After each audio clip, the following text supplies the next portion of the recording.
thinking about the Whole30 and you have no idea where to start? You've been looking at forums, you've heard about this crazy diet, but it just seems so overwhelming. I was in the same place that you were about 25 days ago. So the way I've gotten through it was with the help of these resources. So in this video, I'm going to share 6 different resources that have helped me get through the Whole30, and then stick around till the end. I have a couple bonus PDFs that you can save to your phone, so that way you never fall off the plan. That and more coming up.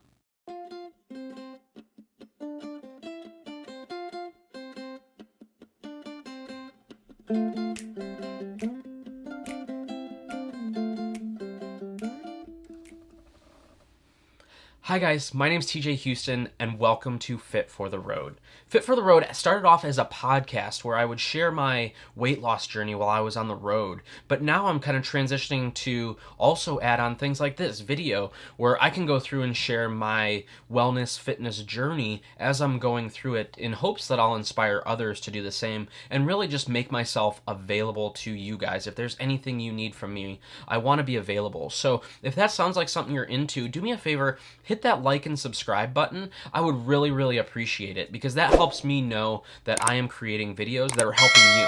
So if you could do that, that would be a huge help.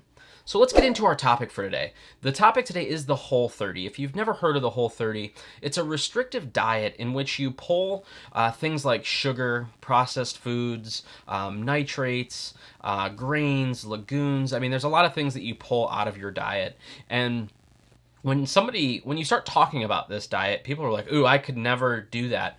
And honestly, like I'm on day like 25 or 26 right now. And I say that so nonchalantly because it's become kind of our norm and we've set ourselves up for success that we don't even, like, we could keep doing this if we wanted to. Do we miss certain things? Absolutely. Like last night, I would have loved to had a beer with some neighbors 6 feet away, of course.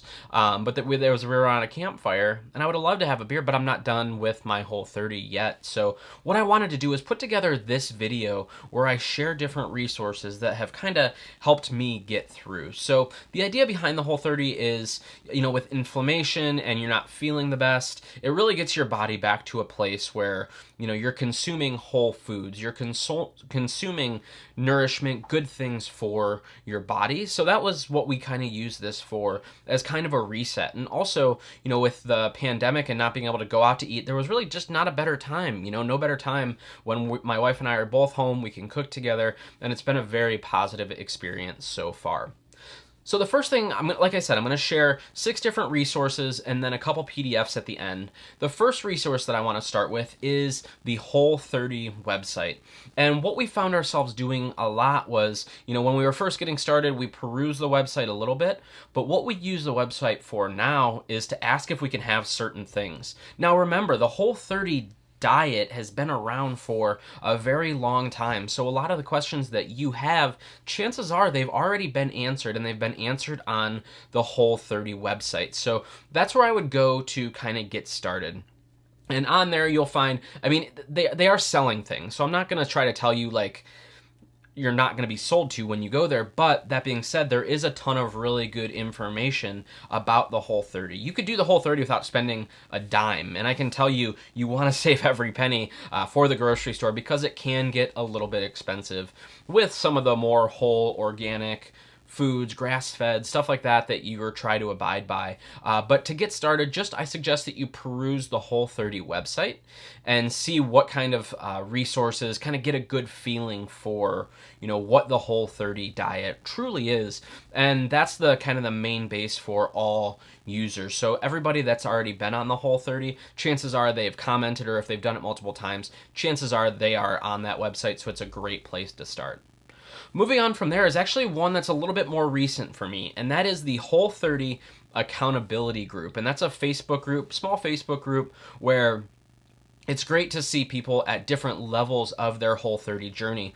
And the reason I like this group a little bit more than the larger Whole30, there's a Facebook group for the Whole30, but there's so many people in there that it's just not as personable. And the accountability group, I feel like it's a lot more personable. And the admin that runs it, I'm hoping to get her on the podcast, but she's in Michigan, so super close to me, Midwest. So for some reason, I'm drawn to that group. And I think that it's a great place to find your small, small close group of people that are going through the same thing that you have at varying different levels and hold you accountable. So I definitely recommend that as the second one, because I think that is going to be the key to your success, is having that accountability buddy. I've been fortunate that I had my wife alongside, so we kind of held each other accountable. But if you don't have that, definitely check out the Whole30 accountability group. And I'll link all these in the description below. The next one is Reddit. So if you're not, I don't know if you're on Reddit or not, but I'm actually kind of a Reddit noob. I just recently got into Reddit, and I'm just mind blown how much awesome content is on Reddit, and that includes Whole30. So when I messed up, if you watch my previous video, I messed up and I ate peas because there's sugar in peas. I didn't realize that I was in a hurry for the day, and I just ate those, and I went on there and I was like, hey, can I have this? And people were giving me the reasons why I should or should not reset. Now, I ultimately chose to reset because I wanted to do a real, Whole30, because I wanted to provide this information to you guys. But there's a great group on there where they share recipes, they share resources, accountability again. There's daily non-scale victories and kind of your daily log of, how it's going for you. So if you haven't checked out the Reddit community for Whole30, I urge you to do that as well. That's been a really good community to be a part of, and I mostly lurk there and read. I don't post there as much, but it's a great place that you can do the same. Don't feel like you have to post in these places, to be a part of it. You can just use it for inspiration or ideas. So moving on from there, some of the content from the Whole30. So before we even got started on this, I did some research, and I started with the book It Starts With Food. And It Starts With Food is kind of the prequel to the Whole30 diet, when it kind of became the Whole30 that, this is probably the book that you're used to seeing, in the stores, the Whole30 book. But before this, there was one called It Starts With Food. And in It Starts With Food, the people that started the Whole30 kind of movement talk about all the varying different aspects of the Whole30 diet or the Whole30 challenge, and they explain the why. And the reason I think that is so important is it gives you the idea behind, why aren't we allowed to drink alcohol on the Whole30? I've heard it's good for the heart. They go into that in depth in that book, and it gives you a really good resource to kind of understand why you're doing certain things, because I don't think that this would have been as valuable to me if I hadn't read that book first and understand, why I can't have lagoons and peanut butter and what they're causing, what issues they're causing in my body. So definitely suggest starting with that. I did the Audible. I on my way back and forth to work. For me, I have about an hour drive every day, so that's 2 hours of reading that I can get done. So that book you can get done in about a week. It's pretty short read, not super long, but again, it takes you through the why behind all of the Whole30. Moving on from there is probably one of my wife and I's favorites, so I'm going to grab it here, and it's Whole30 Day by Day. Now, arguably we got into such a routine that we haven't recorded every single day, but the first 2 weeks, I'll show you our notes in here. This is a journal. This is a journal that you go through day by day and write down what's going on. So I'll just read real quick. Day 2. Welcome to day 2. Here's a virtual hug, because statistically, 94.3% of you are starting to feel a headache, foggy, weak, slow, lightheaded, and lethargic. So they go through and it tells you kind of what to expect on the diet, because your body is going through a very big change. It's not having the things that it's used to, the sugar, it's not used to having, the gluten, all those things. So your body's it's into this place where it's kind of figuring out what's going on. So the book is great in that it takes you day by day. So every day, you have a couple pages about the actual day itself, what to expect. There's some frequently asked questions that are added in here. But what's really cool is there's this place where you can actually write down some of the things that you're going through. So for example, what went well today, what could have been better, what I'll do tomorrow, and today's extra credit. So for me, what went well today, at the beginning I was starting to do some fasting, and that went well. My wife had staying on track. what could have gone better. For me, it was run earlier and eat more protein. So I can look back on now this day by day, and I can see, where I had successes, where I had failures. So this book has been really good, and it's about $20. So, I think between the free resources out there and the journal, I think the journal is key because it tells you, like I said, exactly what to expect day by day. And it takes some of the stuff from that it starts with food book, but it peppers it in here. So some of those whys that I was telling you about are in here as well. So moving on from there are 3 cookbooks that we found really useful.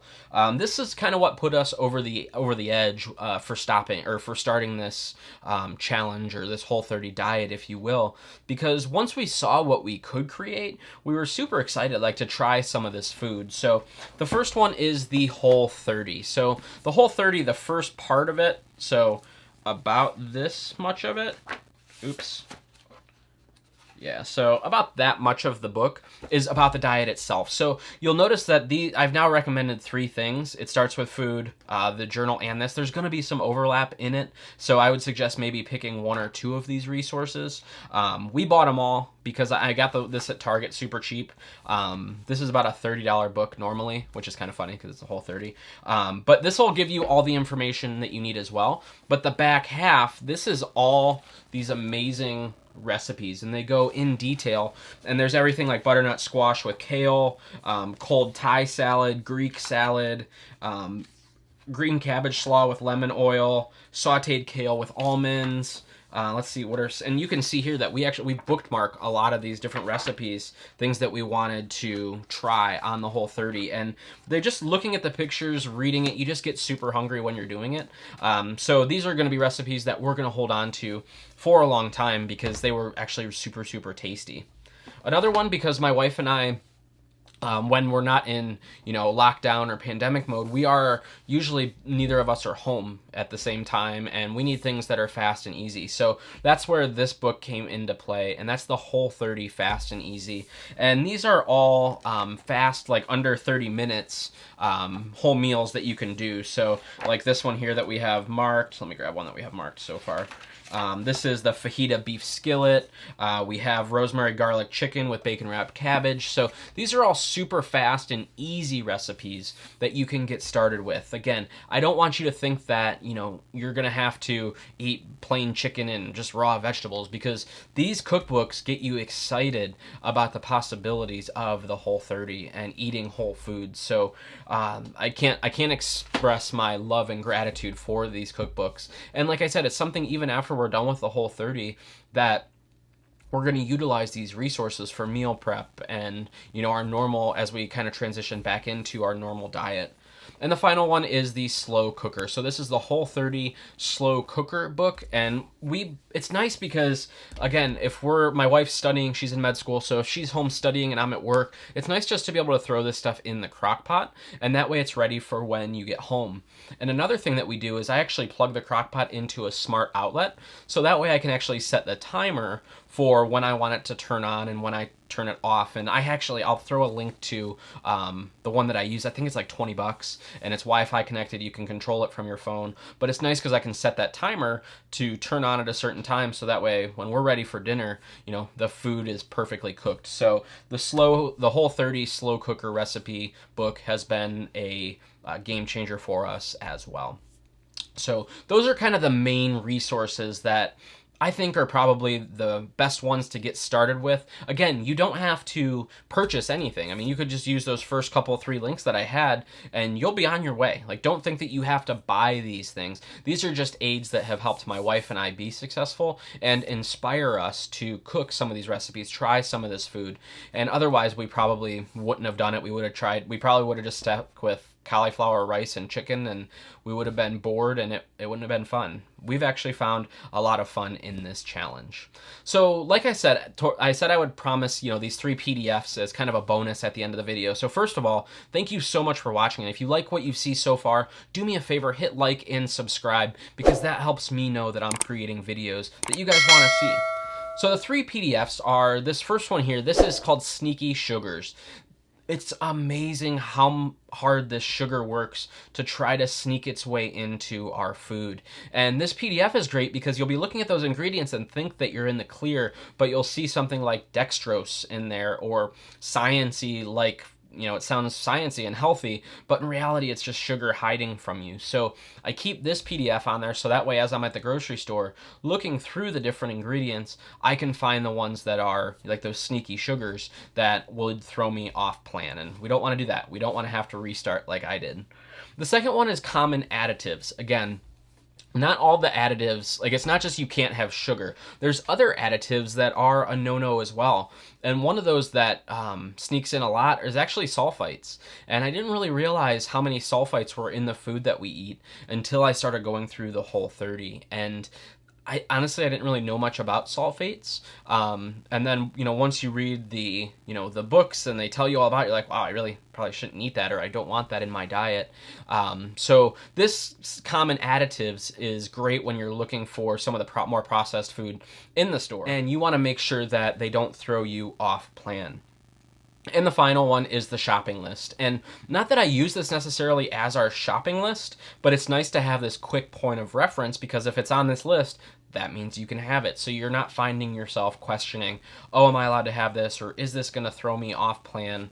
There's none of that. It's already on this list, so it is Whole30 approved. And also, if you're just thinking about the Whole30, take a look at this shopping list because it gives you a good idea of what you're allowed to have. And I think once you take a look at this list or you download, a preview of these cookbooks, I think you're going to be pleasantly surprised by the amount of food and the variety of food that you can have on the Whole30. So that about wraps it up for me. If you guys need absolutely anything, please feel free to reach out in the comments below. You could always shoot me an email as well, tj@tjhouston.com, or find me on social by just doing a search for Fit for the Road. Thank you guys so much for watching, and have a good day.